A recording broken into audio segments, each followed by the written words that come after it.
boogie like Benson, I'm a who that. I'm a who that. Long as I'm living, I'm a who that. Lose or winning, I'm a who that. Sports coma, yeah, this is where we do that. Where we do that, where we do that, where we do that, where we do that, where we do that. Boogie like Benson, I'm a who that. I'm a who that. Sports coma, this is where we do that. Where we do that. Welcome, welcome, welcome. Somebody please better help. Running this thing like Elf. I thank God every day I'm not a felt.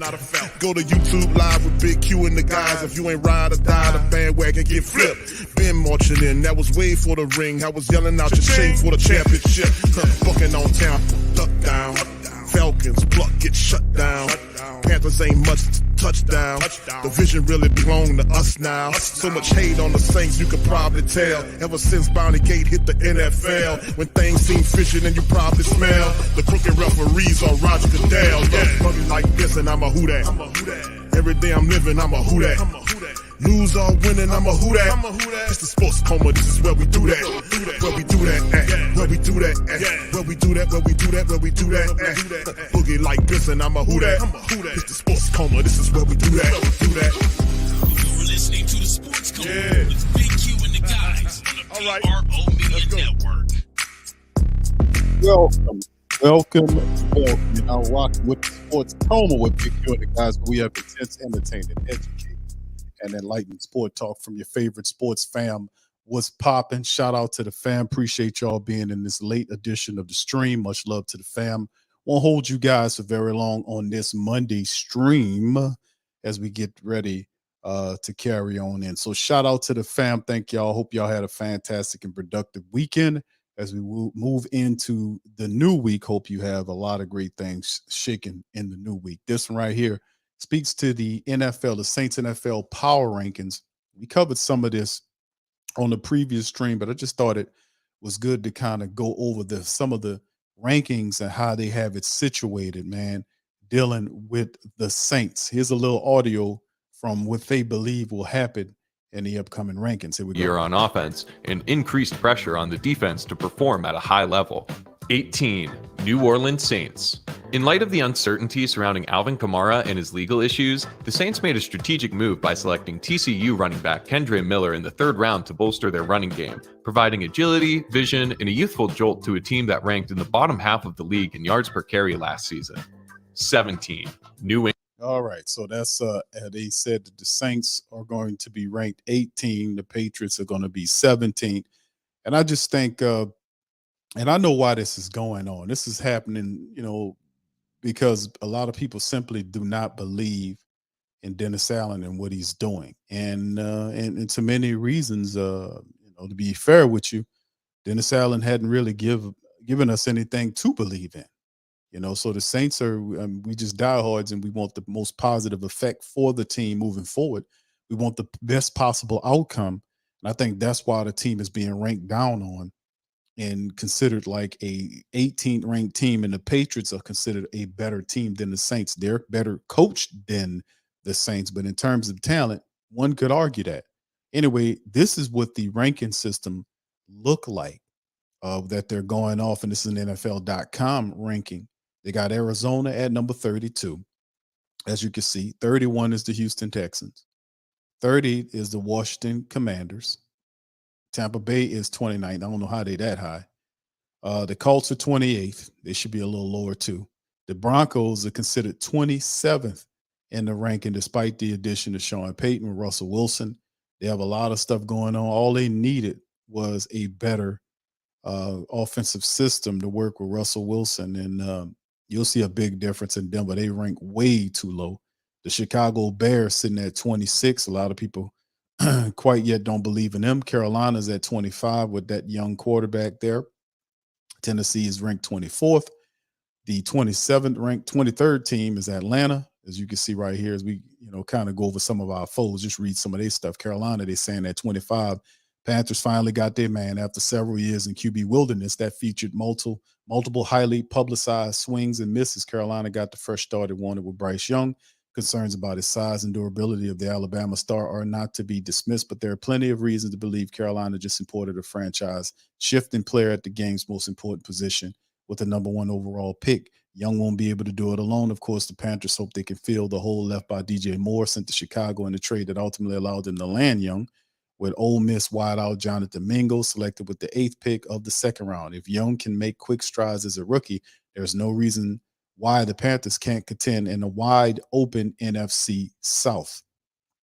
Is it really that wide open? A lot of people see it as a 3-team race in the South between the Saints, Panthers, and Falcons. It most certainly would be interesting. 24th is Tennessee, and then there's Atlanta at 23rd. And they said, let's start positive. Thing about Bijan Robinson is an enormous talent with the ability to become an immediate superstar in 23. Problem is, anything less than instant greatness will make you wonder if the Falcons made the wrong decision with the 8th overall pick.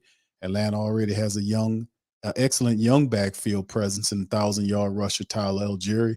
And while Falcons coach Arthur Smith contended on Thursday night that Robinson is a lot more than a running back, the University of Texas star is not an elite edge rusher, franchise quarterback, or starting caliber player at receiver, cornerback, all bigger needs for Atlanta entering.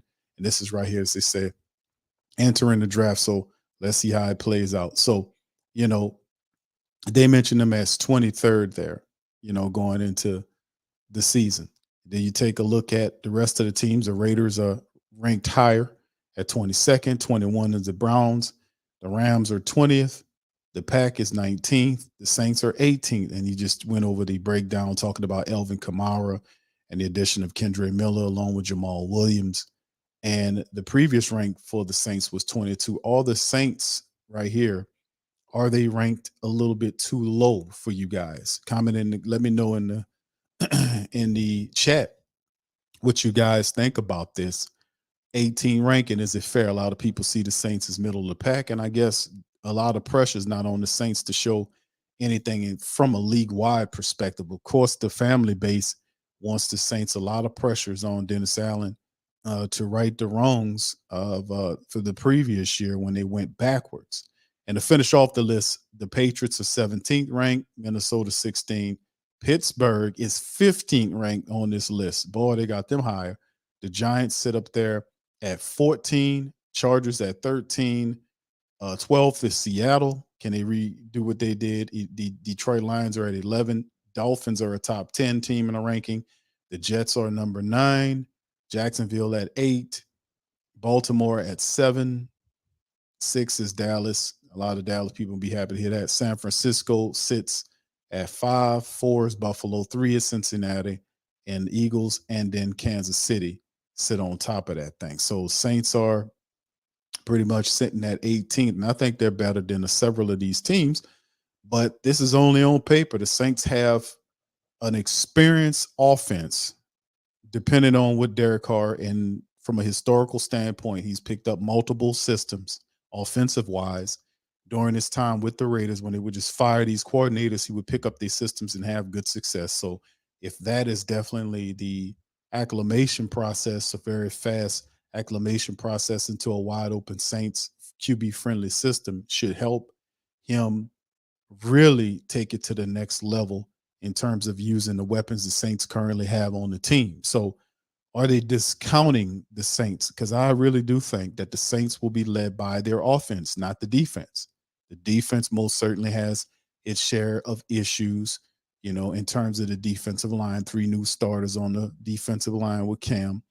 Then you're looking at the linebacker depth. If something happens to Pete Werner, God forbid, or even Demario Davis, what happens there? So the defense, plus all the turnover with the defensive coaches that have come on, defensive line coach, the secondary coach, new defensive coordinator, how do they fit into it?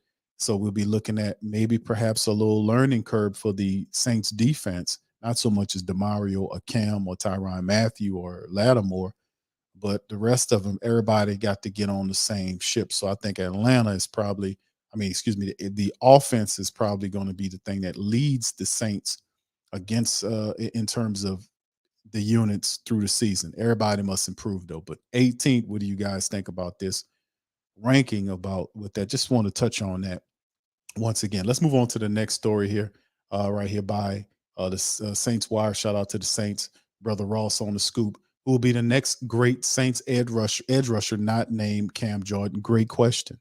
Aside from the franchise sack leader, only 2 Saints defenders have amassed 10 or more sacks in the season since 2011. The pillar of the Saints' success when it comes to getting to the quarterback has undeniably been 13th year veteran Cam Jordan.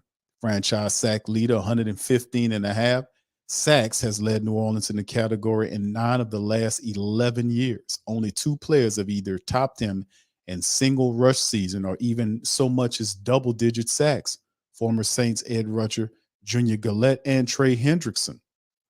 In addition, 2013 is the only season in since 04 in which 2 New Orleans Saints defenders piled up double-digit sacks in the same year, those being Jordan with 12 and a half and Junior Gillette had 12. It took nearly a decade, that's right, a decade for it to happen, and has now been a decade since. So the Saints have been drafting guys at the position. Marcus Davenport, they drafted Peyton Turner. They have espoused and thrown out depth the picks at the defensive end position. It just hadn't panned out. We even looked at undrafted guys and signed some veterans. It just didn't work out. So what's the answer? Last time a Saints defender not named Cam Jordan finished the season with 10 or more quarterback takedowns was not terribly long ago. It was in 2020. Hendrickson had 13 and a half. So from 2014 to 2020, Jordan was all by his lonesome as the only player reaching double digits. Could 2023 finally bring a new name to the list? Let's see who he has here. The prime candidate on the edge. The team's prime candidates for this milestone will be those who take the majority of their snaps at the defensive end position. Through defensive tackles can certainly get home. Sheldon Rankins had 8 back in 2018, while the interior defenders should not be ignored. The edge is where NFL pressure is most common. So defensive ends like Carl Granderson, Peyton Turner, and Isaiah Foskey will garner the most consideration. Is Foskey the key? Of them, Foskey presents the most intrigue as a rookie. No one knows who he is as an NFL player yet, as is the case for all rookies, but his collegiate production jumps off the page. As Notre Dame's career sack leader with 26 and a half, Foskey has the potential to continue his 2-year streak of double-digit sacks as he enters the league. However, there have only been 2 non-first-round defensive players to reach 10 or more sacks their rookie seasons in the last 20 years. Chicago Bear defensive end Mark Anderson piled on 12 in his inaugural year in 2006. And in 2019, Las Vegas Raiders pass rusher Max Crosby totaled in 10 in his first season. So the odds are long for Foskey to start. He will be in a heavy rotation of rushers his first season. Even if Foskey's not the next player to hit that milestone, his future outlook is very promising. He may be the Saints defender to end up reaching it most often of the present group. Yeah, a lot of stuff could be said about Foskey. Athleticism, what he brings to the table. He chases people down, very intelligent. And like we talked about before, he's the closest guy that I've seen personally from this past draft that mirrors or looks like Cam Jordan. So shout out to Dennis Allen and Dennis and Mickey Loomis, and also Jeff Ireland for president, for these guys, for what they were allowed to do. They came in here and they found a guy that mirrors Cam, and they can put him there. And he'll be a part of it. I don't think he'll start right away, but you never know. We'll see. All right. So anyway, what's next? Will it be Peyton's place? So as we keep it going, the Saints will love for former first-round pick Turner to be the next double-digit sack guy on the team. They drafted him with a premium draft selection back in 21, and seeing the investment payoff would be massive for the Saints at its future at the position. Turner is a remarkably talented player with some impressive tools, but stand out in the field has been a challenge for him. Has appeared in 13 of 34 possible regular season games. 13 of 34, fam. 13 of 34. Regular season games since 21, but when he has played, he's been disruptive and productive. He tallied 2 sacks against the Raiders in 2022, had an impressive game against Carolina as a rookie, and even blocked the field goal to seal the last season's opener against the Atlanta Falcons. So is it Peyton's place? Well, if you look at it, you would think off the bat that the first round draft pick, usually the guy that has the first round draft pick, he's coming into his 3rd year. So at some point you will want to look at, you want to look at him and say to yourself, hey man, could this guy possibly be the answer to what's going on here. Could he be the guy? Well, he's a first rounder.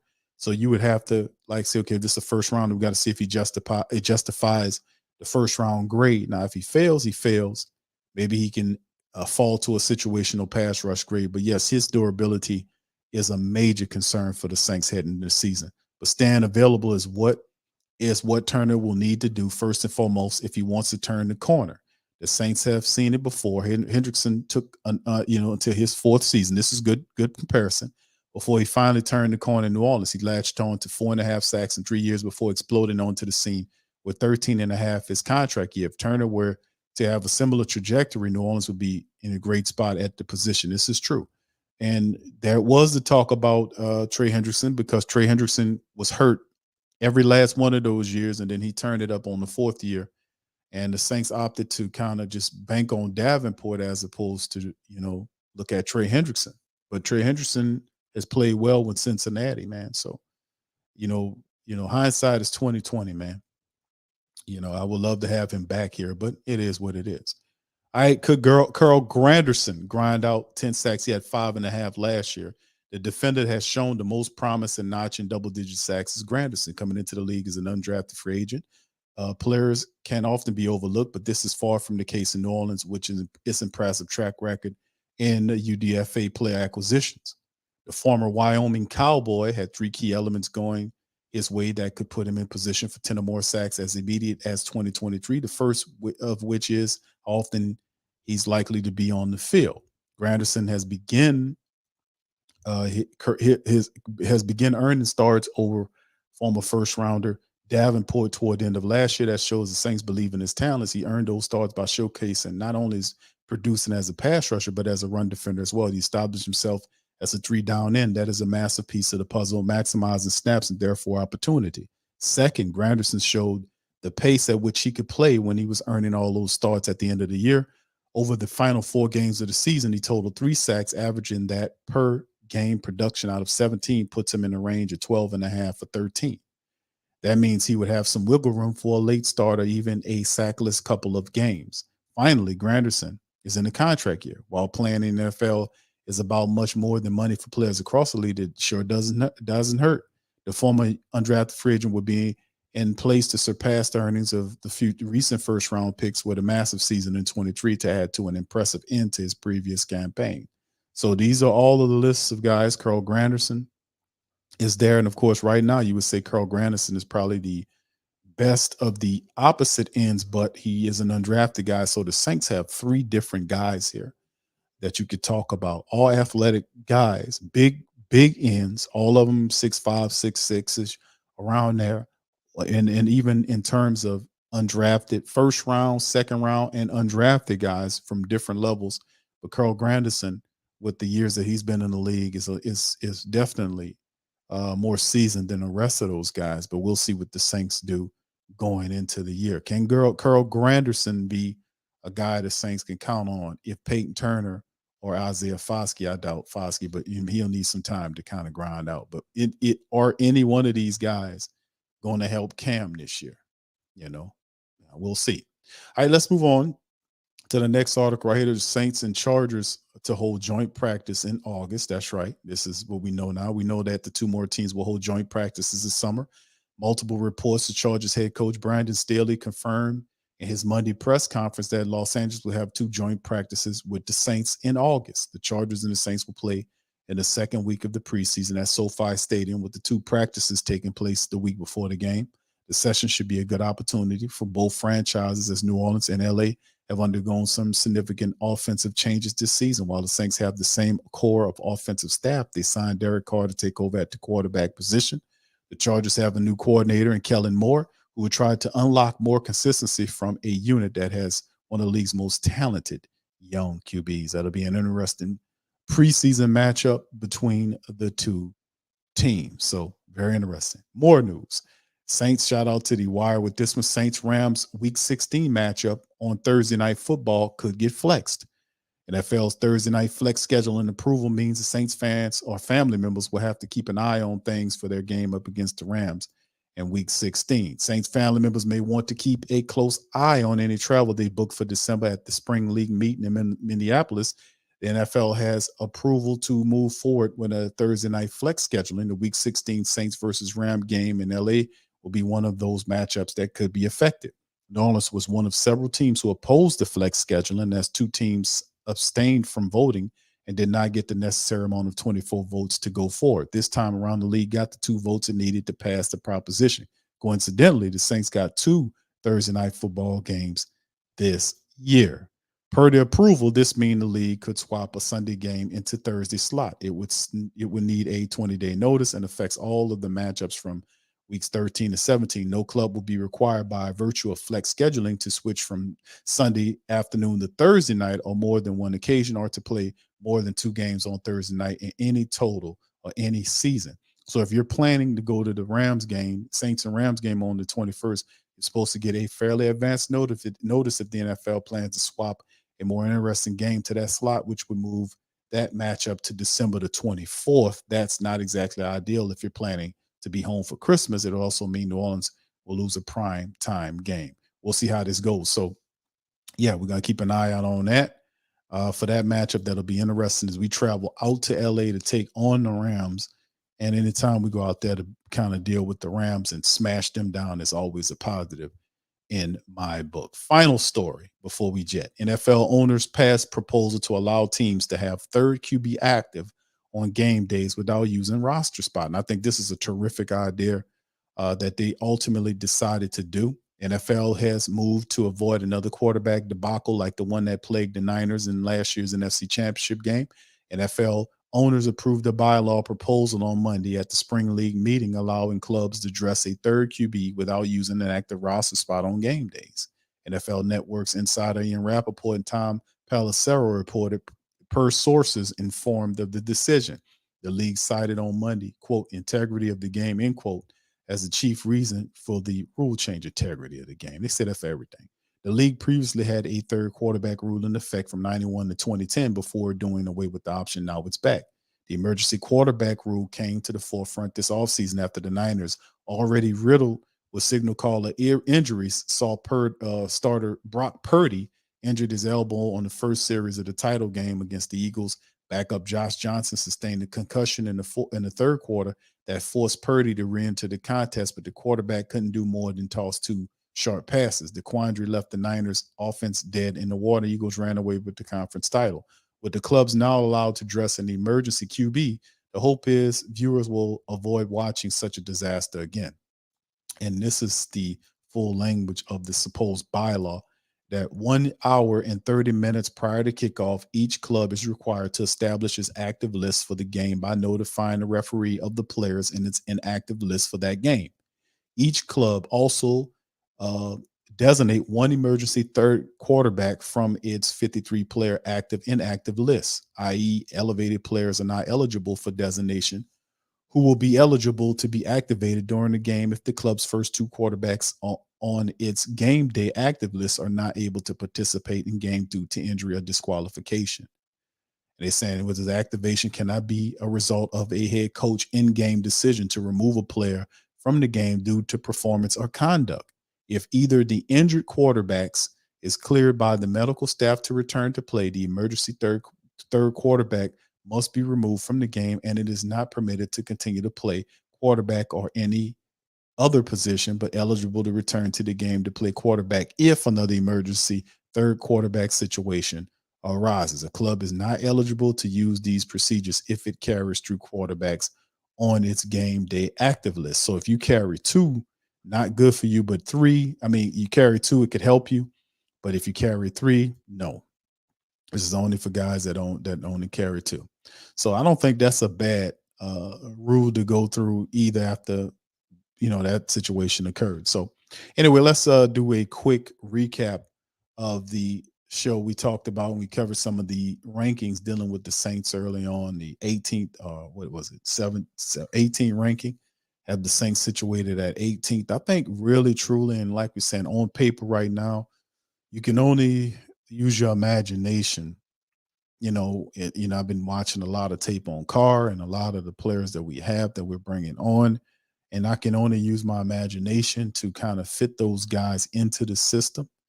that we have. And what Derek Carr brings to the system, and I've said this before, his leadership and his real easy, makes it really, really easy getting the ball downfield. Great touch on the football, throws a real feathery ball, and drops it right over into the hands of the receiver. And he does it time at just throws one of the most beautiful deep balls that you could possibly see. And it's no effort. It's like throwing a 10-yard pass or a 15-yard pass. That's how he makes it look on tape. So we would love to see him in reintroducing explosive plays back to the Saints offense. We lacked that last year. And if this plays right, and if the Saints can, really strike something here, if this plays right, this could really have a big effect on the Saints offense. They were talking about some of the yardage that he could pile up. He can go over 4,000 yards this year and north of 25 touchdowns if it all works out. If he hits over 4,000, he can be up near 30 touchdowns on the season with the type of offense that he has. If he can stay healthy, the Saints can protect him and give him the running game. The defense is stiff, and they really don't have to be a top 10 unit to do this. But if they are, it'd be more the merrier. But if we can just get fair play, solid play out the rest of the units, and the offense take it where we see they can take it, with Jamal Williams and Kendre Miller, along with Alvin Kamara, Mike Thomas healthy, Chris Olave, Rashid Shaheed, Foster Moreau, Taysom Hill, all these other fantastic players. James Washington was added to the mix, all of our undrafted guys. So if the Saints can hold on, man, and find some kind of way to make this work, could you understand the possibilities of what the Saints offense could look like? It can look a lot better than the 18th crap that as a team that they're saying. And really, I really do deep down inside think that our adversaries, both Atlanta and the Carolina Panthers, could really we could have a separation there, because I do feel like both of these younger teams will have a bit of a learning curve to kind of figure out what they need to do here. They still got young signal callers at the position, the most important position. The big difference with the Saints is they have a 10-year veteran on top of the team that fits what they're doing in terms of getting the ball down the field. I don't think the NFC South is as wide open as we think it is, but once again, a lot of people kind of compact their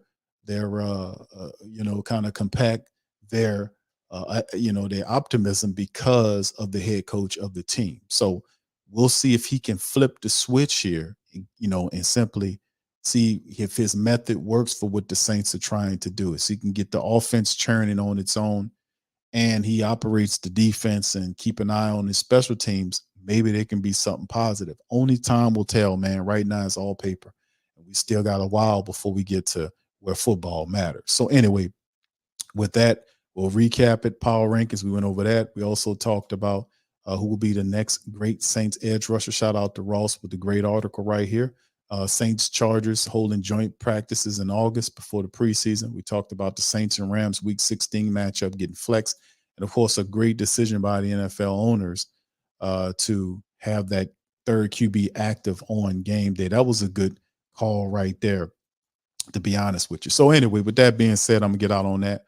Listen, thank all of you guys for joining me for this episode of the show. Please feel free to hit the like button, hit the subscribe button, hit the share button, share the Sports Coma on your social media feed. We up in this thing. Also feel free to, check out our sponsors and in the description section below. Also check out the rest of our family of channels. Subscribe to each and every last one of them if you hadn't already done so, and to keep up with the rest of the content. So with that being said, I'm gonna get out on that.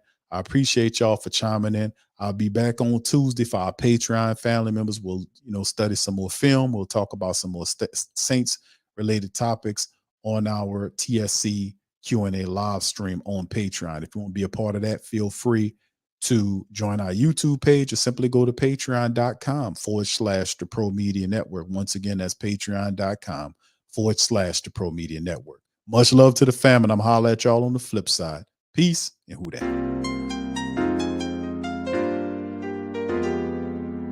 Yeah. Boogie Boogie like Benson, I'm a who that. I'm a who that. Long as I'm living, I'm a who that. Lose or winning, I'm a who that. Sports coma, yeah, this is where we do that. Where we do that, where we do that, where we do that, where we do that, where we do that, Boogie like Benson, I'm a who that. I'm a who that. Sports coma, this is where we do that. Where we do that. Welcome, welcome, welcome. Somebody please better help. Running this thing like elf. I thank God every day I'm not a felt. Go to YouTube live with Big Q and the guys. If you ain't ride or die, the bandwagon get flipped. Been marching in, that was way for the ring. I was yelling out your shame for the championship. Bucking on town, duck down. Falcons, pluck, get shut down. Panthers ain't much touchdown. The vision really belong to us now. So much hate on the Saints, you could probably tell. Ever since Bounty Gate hit the NFL, when things seem fishy and you probably smell the crooked referees on Roger Goodell. Yeah, probably like this and I'm a who that. Every day I'm living, I'm a who that. Lose or winning, I'm a who that. It's the sports coma, this is where we do that. Where we do that, where we do that, where we do that, where we do that, where we do that, Boogie like Benson, I'm a who that. It's the sports coma, this is where we do that. You're listening to the Sports Coma with Big Q and the guys on the PRO Media Network.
WhoThatDaily.com. That's right, WhoThatDaily.com. Your one-stop shop for everything New Orleans Saints, New Orleans Pelicans, LSU Tigers, and even the top flight boxing news. So if you're a Who That and you're looking for a place to stay up on your team, WhoThatDaily.com is your site. The Who That Daily